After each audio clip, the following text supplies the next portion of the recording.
My name is Mila Brennan, and at 26 years old, I'm staring at a cryptocurrency wallet that contains $847,000 I never knew existed. The Phoenix afternoon sun bleeds through the floor-to-ceiling windows of our Scottsdale penthouse, the one we bought 2 years ago when Trevor's consulting business finally took off. I'm supposed to be at my architecture firm downtown, but I came home early to grab my laptop charger. That's when I found his secondary phone charging on his nightstand. Not hidden, just forgotten. The screen lit up with a notification. Coinbase. Your transfer of 12.4 BTC has been completed. BTC. Bitcoin. Trevor always said crypto was too risky, too volatile. We're traditional investors. He'd insist whenever I mentioned it. I know his passcode. We've never hidden phones from each other in our 4-year marriage. At least I thought we hadn't. The Coinbase app opens immediately, revealing a portfolio that makes my architect's salary look like pocket change. Bitcoin, $547,000. Ethereum, $180,000. Various altcoins, $117,000. Total portfolio value, $847,000. My hands steady even as my world tilts. Professional training kicks in. I'm trained to analyze structures, to see what holds buildings up and what makes them collapse. This marriage is collapsing, and I need to document why. I photograph every screen, transaction history showing purchases dating back 18 months. Wallet addresses, transfer confirmations. The pattern is damning. Each crypto purchase coincides exactly with my annual bonuses or project completion payments. Last April, I earned a $32,000 bonus for the Tempe Transit Center design. That week, Trevor bought $28,000 in Bitcoin. In September, my Cathedral Rock residential project bonus, $41,000. Days later, $38,000 in Ethereum. I pull up our joint bank account on my phone. There, transfers I never questioned. Always labeled business investment or portfolio diversification. I'd been too buried in blueprints and client meetings to scrutinize where our money actually went. My email pings. A message forwarded from Trevor's accidentally synced account. He set up iCloud on this phone and forgot to disable it. Babe, once you move the crypto to the cold wallet, she'll never find it. Even forensic accountants can't trace hardware wallets without the keys. File in January like we planned. By then, you'll have moved everything offshore. The sender, Kelsey Morrison, his business partner who I've met exactly twice. I checked the metadata. Sent yesterday. They're planning to file for divorce in 3 months, after hiding nearly $1 million in assets I helped pay for. My phone buzzes. Trevor texting from his client meeting, working late. Order yourself dinner. I photograph everything, upload it to my secure cloud, and carefully place his phone exactly where I found it. Then I call the one person, and I know who specializes in high asset divorces involving cryptocurrency. My law school friend Diana Torres. I need a lawyer who understands blockchain, I tell her. And I need one who fights dirty when necessary. Diana arrives at my office at the architecture firm within 2 hours. Her expression grim as I show her the screenshots on my laptop. This is systematic asset concealment, she says, scrolling through the Coinbase transactions. He's been converting your marital income into cryptocurrency to hide it from divorce proceedings. Can he actually do that? I thought crypto was traceable. It is if you know what you're looking for. She pulls out her legal pad, but many divorce attorneys don't understand blockchain forensics. He's counting on that. Hardware wallets are harder to track, but not impossible. The email mentioned a cold wallet transfer. Diana's jaw tightens. That's where he moves crypto offline onto a physical device. Like a sophisticated USB drive, much harder to discover during asset disclosure. But we caught him before he completed the transfer. She taps her pen against the notepad. How much of this came from your income? I pull up our financial records, the obsessive spreadsheets I maintain for tax season. I earn $94,000 as a junior architect. Trevor claims his consulting brings in about $60,000 annually, but I've never seen actual client invoices, because there probably aren't any. Diana makes notes rapidly. Let me guess, he handles all your finances? Shame burns in my throat. I was working 70-hour weeks on the transit center project. He said he'd take care of our investments while I focused on making partner. That's what financial predators count on, trust and distraction. She closes her notepad. Arizona is a community property state. Any assets acquired during marriage belong equally to both spouses, regardless of whose name they're in or where they're hidden. Even cryptocurrency? Especially cryptocurrency. It's just another asset class. Her smile turned sharp. And here's the beautiful part. Blockchain creates a permanent, immutable record. Every transaction is timestamped and traceable. He's created a perfect evidence trail. What about Kelsey? The girlfriend? Diana pulls up Arizona adultery laws on her tablet. Adultery doesn't affect property division here, but it sure makes him look terrible to a judge. Keep tracking their communications. That evening, I sit across from Trevor at dinner, watching him lie with practiced ease about his day. Client meetings that never happened. Business trips that were actually crypto conferences with another woman. How was your day? He asks, cutting into his steak. Productive, I reply, thinking of the 40 pages of blockchain transactions I'd compiled. Very productive. Over the next 10 days, I transform into a forensic accountant of my own marriage. Every morning before Trevor wakes, I'm downloading transaction histories, exchange records, wallet screenshots. Every lunch break at the architecture firm, I'm meeting with Diana to map the digital money trail. The pattern becomes crystal clear. Each crypto purchase coincides precisely with my professional achievements. When I won the Arizona AIA Rising Star Award last year with its $25,000 stipend, $22,000 disappeared into business development. That money bought Ethereum at $1,800 per coin, now worth $34,000. Diana's investigator, a former FBI cybercrime agent named Marcus Webb, provides the breakthrough. Your husband isn't just hiding assets. He's been using your joint credit cards to purchase crypto through multiple exchanges, Coinbase, Kraken, Gemini, then transferring everything to a master wallet. Why multiple exchanges? Trying to obscure the paper trail. But each exchange reports to the IRS. We can subpoena every transaction. Marcus slides documents across Diana's conference table. Here's the interesting part. He applied for several credit cards using your income on the applications. Your $94,000 salary plus his claimed $60,000 got him approved for $180,000 in credit limits. He committed credit fraud using my income and tax fraud. Diana adds another folder. Last year's joint return claims. Cryptocurrency losses of $47,000. But according to blockchain records, he never sold at a loss. He just moved coins between wallets, creating fake loss documentation to reduce your tax burden. My hands clench. Trevor didn't just hide assets. He engineered systematic financial fraud using my earnings and reputation. Marcus continues. The text messages with Kelsey are damning.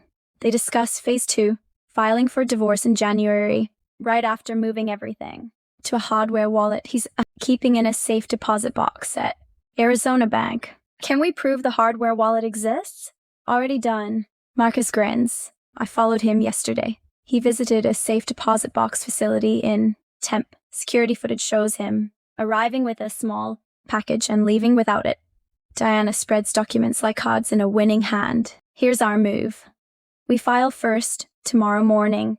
Motion to freeze all assets including cryptocurrency holdings. Temporary restraining order preventing transfer or sale of any digital assets. We're also requesting forensic examination of all devices and accounts. Will that work? It'll shock him. He thinks he has 3 months to finalize his hiding. Instead, his crypto gets locked down before he can move it. She hands me papers to sign. By the time he understands what happened, every Satoshi is accounted for. I sign my name with steady hands. The next morning, I'm in a client meeting at the architecture firm when Diana texts, served at his office. His reaction priceless. His attorney should contact you within hours. Within 90 minutes, my phone explodes. 15 missed calls from Trevor. 9 voicemails progressing from confused to furious to panicked. I don't listen to any of them. At 2 p.m., a new text. This is insane. We need to talk now. I respond simply, all communication through attorneys. Diana calls at 3:15. His lawyer is Nathan Cross, former prosecutor, very good with complex financial cases. He'll fight hard. What did he say? Trevor wants to settle immediately. Offered you 20% of the crypto portfolio and to assume all credit card debt. 20% of assets I helped pay for. Exactly. I told Nathan his offer was insulting. Diana's voice carries satisfaction. We countered 50% of all cryptocurrency holdings. Full reimbursement of marital funds used for purchases. Trevor assumes all debt. And we're reporting the tax fraud to the IRS unless he cooperates fully. What are our chances? Excellent. Marcus traced every crypto purchase back to joint account transfers. The blockchain never lies. It's literally designed to be a permanent public ledger. She pauses. We also found something beautiful. Trevor joined a crypto trading Discord server where he bragged about keeping investments secret from the wife until the divorce. Screenshot evidence of premeditation. The next week brings an avalanche of discoveries. Marcus uncovers that Kelsey isn't just his girlfriend. She's a crypto tax consultant he met at a blockchain conference. Their text messages reveal she advised him on hiding assets, creating fake losses, and timing the divorce to maximize his take. But the worst revelation comes from Trevor's mother, Barbara. She calls my cell, voice dripping with rehearsed concern. Mila, honey, Trevor told me about your paranoid accusations. If you're having delusional episodes about his business, we can find you help. Financial stress can cause breakdowns. The gaslighting playbook. Paint me as unstable to undermine my evidence. Barbara, I'm a licensed architect with security clearance for government projects. I don't have mental health issues. But Trevor does have fraud problems. Crypto he tried to hide. And about 3 months before he loses everything, she sputters. I hang up. Diana's forensic accountant discovers the final piece. Trevor's consulting business is completely fake. No clients, no invoices, no actual work. Just a shell LLC he uses to justify business expenses that fund crypto purchases with Kelsey. At our strategy meeting, Diana spreads evidence across her conference table. Mila, this isn't just divorce. This is a criminal case. The preliminary hearing happens on a scorching Phoenix morning 3 weeks after I found the phone. I walk into Maricopa County Superior Court wearing my most professional suit, charcoal gray tailored, the one I wore when I presented to the city council. Trevor sits across the aisle with Nathan Cross, his expression oscillating between anger and disbelief. He'd spent 40 years thinking I was too focused on blueprints to notice his schemes. Judge Sarah Martinez enters, a sharp woman in her 50s with a reputation for despising financial manipulation, especially involving cryptocurrency. Diana specifically requested her courtroom. This motion concerns asset freezing and preliminary injunctions in a divorce proceeding. Judge Martinez begins scanning our filings. Ms. Torres, you're claiming significant cryptocurrency asset concealment? Diana stands. Your Honor, we've documented systematic conversion of marital funds into cryptocurrency holdings valued at $847,000. Blockchain analysis shows purchases coordinated with the petitioner's income, but titled solely in respondent's name. Nathan Cross rises. Your Honor, these were legitimate investment decisions made by my client using his separate business income from a non-existent business. Diana interrupts. We've subpoenaed his business bank accounts. 0 client deposits. 0 invoices. The business is a shell used to justify spending her money. Judge Martinez flips through documents. Mr. Brennan, did you use marital funds for these cryptocurrency purchases? Nathan whispers urgently to Trevor. Finally, Trevor speaks. We made joint investment decisions. Your Honor, my wife knew about our portfolio strategy. That's demonstrably false.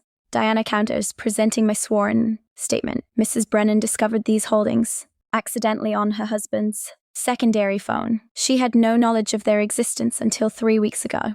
The judge's eyebrow arches. You purchased $847,000 in cryptocurrency without informing your spouse? Your Honor, Nathan jumps in. There's no legal requirement to, in a community property state. Counsel, you know better.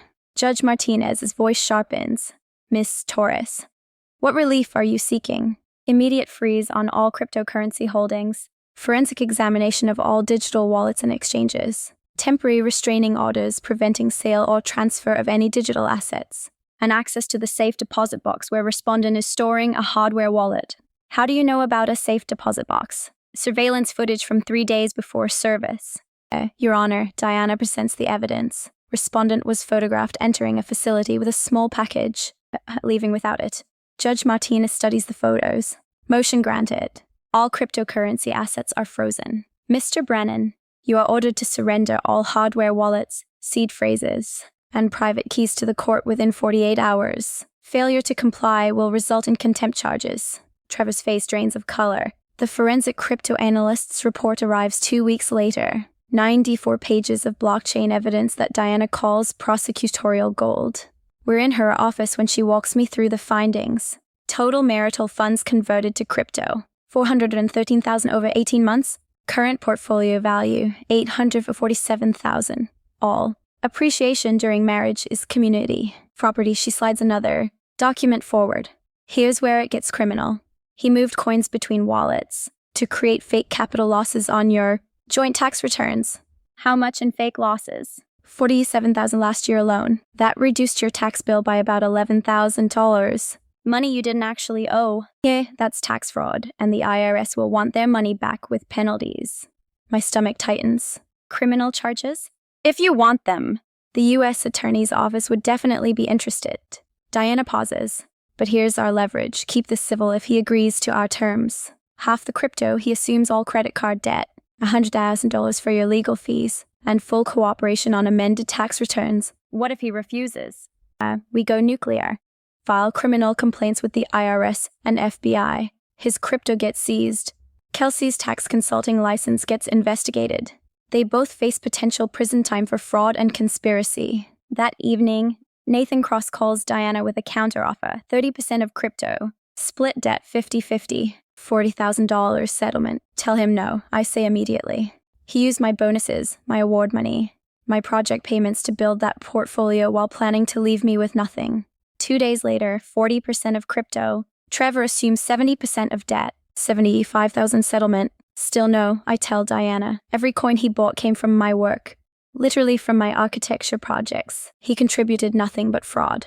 The breaking point comes when Marcus discovers Trevor's been quietly trying to transfer crypto to a new wallet, despite the court order. Judge Martinez holds an emergency hearing where Trevor admits he forgot about $94,000 in coins on a DeFi platform. Forgot? Judge Martinez's voice could cut glass. Mr. Brennan, you're in contempt. $5,000 fine per day until full disclosure. After 3 days and $15,000 in fines, the final offer arrives, 50% of all cryptocurrency. $423,500, Trevor assumes all debt. $125,000 settlement paid immediately, and signed confession of asset concealment. Done, I tell Diana. Let's end this. The settlement signing happens in a conference room overlooking downtown Phoenix. Trevor can barely meet my eyes as he signs away half the crypto empire he built with my money. When it's done, Diana hands me the signed agreement. You're now the owner of cryptocurrency worth $423,500, and he still owes you $125,000. Victory tastes like really expensive cold brew. 4 months after the settlement, I stand in my new loft in downtown Phoenix. Industrial chic with exposed brick and a view of Camelback Mountain. The Scottsdale penthouse sold last month. Too many memories of betrayal in that glass and marble prison. My crypto portfolio sits in a properly secured hardware wallet, managed by a fiduciary who sends me monthly reports. The $423,500 has grown to $478,000. Turns out Trevor was right about one thing. Crypto does appreciate. The architecture firm promoted me to senior designer last month. Boundaries are clearer now. No more 70-hour weeks that leave me blind to my own life. Therapy helped me understand that excellence at work doesn't require ignorance everywhere else. Saturday morning, I'm at a coffee shop working on a residential design when someone sits across from me. Dark hair, warm smile, architect's rolled up blueprints under his arm. You're Mila Brennan, right? You did the Tempe Transit Center design. I recognize him, Lucas Chen, sustainable design specialist who spoke at the AIA conference last year. Lucas, hi, I heard you went through something difficult recently. He gestures to my laptop where I'm reviewing my crypto portfolio. Getting into blockchain architecture. I smile despite myself. Not exactly. Long story. I've got time if you want to talk about it. For the first time in months, I close my laptop and actually engage. We talk about sustainable design, about Phoenix's growth, about everything except my divorce. He doesn't ask. I don't offer. When we part ways 2 hours later, he says, "There's a green building expo next weekend. Want to check it out together?" I think about it for exactly 3 seconds. Yes, I'd like that. Walking home through Phoenix heat, I realize the weight I've been carrying has evaporated like monsoon rain on summer pavement. Trevor took my money, my trust, my 4 years, but he didn't take my future. My phone buzzes with a notification from my crypto wallet app. Portfolio value, $481,200. Daily gain, $3,200. I smile. The assets Trevor tried to hide are now funding my financial freedom. I've converted half to stable investments, donated $50,000 to a women's financial literacy nonprofit, and kept the rest as a reminder that knowledge is the best revenge. The irony is perfect. His attempt to steal my future accidentally taught me how to build a better one. The relationship with Lucas develops naturally over the following months. He's transparent about his finances, a refreshing change. Over ramen in downtown Phoenix, he tells me about his divorce. My ex-wife and I separated 2 years ago. Amicable split, no games. We sold our house, divided everything 50-50, filed our own paperwork. The contrast to my experience is stark, but that sounds remarkably mature. Divorce doesn't have to be warfare. He pauses. I heard through the architecture community what your ex did. The crypto hiding. I'm sorry. Professional circles gossip more than reality TV, I say wryly. True, but everyone I know thinks you handled it brilliantly. Standing up to someone who tried to financially erase you, that takes real strength. 6 months into dating Lucas, my crypto investments stabilize into a diversified portfolio. I've learned everything. Trevor should have taught me, but deliberately kept hidden. Blockchain basics, wallet security, tax implications, portfolio management. The $125,000 cash settlement fund something I've always dreamed about. A financial literacy workshop series for women in STEM. Every Saturday, I teach architects, engineers, and designers how to understand crypto, read contracts, and spot financial manipulation. You don't have to sacrifice career awareness for career success. I tell a room of 30 women at our first workshop, but you do need to protect yourself, understand every account, know every investment, trust but always verify. A woman in her 30s raises her hand. What if you're already married?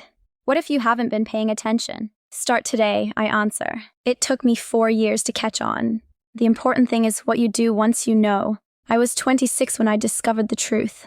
I'm 27 now, and I've tripled my net worth by taking control. The workshops grow.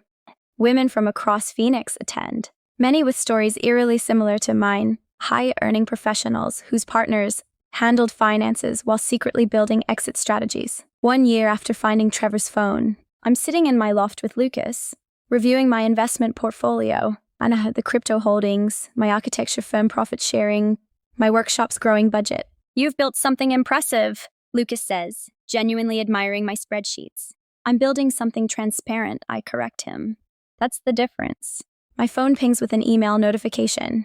A venture capital firm wants to discuss funding my financial literacy platform into a full online education company. Forward momentum beats revenge every single time. 18 months after the divorce finalized, I receive an unexpected email from Trevor. Subject line, I owe you an apology. I almost delete it. Then curiosity wins. Mila. I know I don't deserve your time, but I need to say this. What I did was unforgivable. I justified it by telling myself I was securing our future. But the truth is I was building my escape. Plan while taking advantage of your trust and your income. Therapy has helped me see that I was threatened by your success.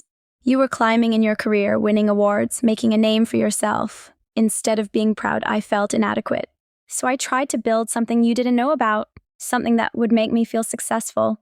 I'm not asking for forgiveness. I just wanted you to know that you deserved honesty. I hope you've built the life you should have had all along. Trevor. I read it twice, then forward it to Diana. Growth or manipulation? Her response, who cares? You already won. She's right. Trevor's apology, genuine or not, doesn't change my trajectory. The financial literacy platform expands to Tucson and Flagstaff. My crypto portfolio reaches $670,000 through careful management and continued appreciation. Lucas proposes during a hike up Camelback Mountain, and this time, I insist on an ironclad prenup that protects us both.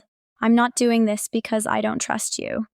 I explain as we sit with my lawyer. I'm doing this because financial clarity is an act of love. Lucas signs without hesitation. I want you to feel secure, always. After what you went through, you deserve that peace of mind. The wedding is intimate, close friends, chosen family, no drama. Diana officiates, making jokes about how far I've come from that panicked phone call 18 months ago. At the reception, my colleague from the architecture firm asks, "Do you ever regret the 4 years with Trevor?" I think about it. Watching Lucas laugh with Diana across the room, no. Those years taught me my worth. They taught me that financial independence isn't optional, it's essential. They taught me that trust requires verification, not blind faith. And now I'm building something based on transparency, partnership on honesty, a career I'm proud of, and assets I understand completely. I raise my glass toward Lucas, and this time, I'm keeping both eyes open. The truth is, Trevor thought he was stealing my future by hiding that crypto. Instead, he accidentally taught me how to build an empire of my own. Sometimes the best revenge is refusing to stay a victim and becoming financially untouchable instead.